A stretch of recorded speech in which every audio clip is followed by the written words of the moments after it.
Welcome to the banker lamp. Please enjoy the video.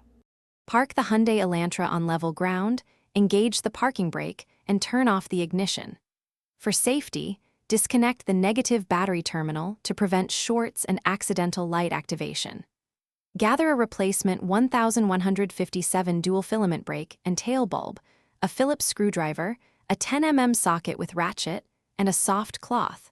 Wear gloves to avoid transferring oils to the bulb. Keep a flashlight and a small container for screws nearby. Open the trunk and fold back the trunk trim to expose the tail lamp mounting area. You will see two 10 mm nuts and the wiring connector.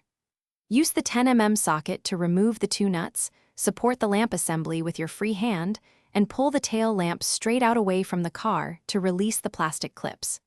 Locate the wiring connector at the lamp, press the release tab, and unplug the harness. Set the assembly on a soft cloth to avoid scratching the paint while you work on the bulb sockets.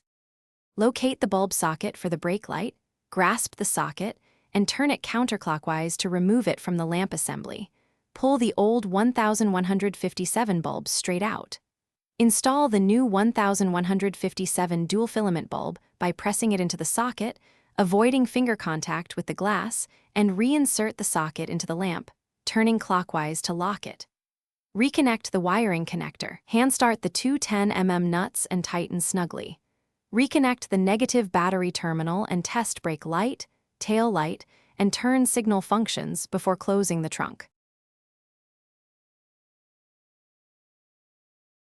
Thanks for watching. If this was helpful, leave a like and consider subscribing. See you next time.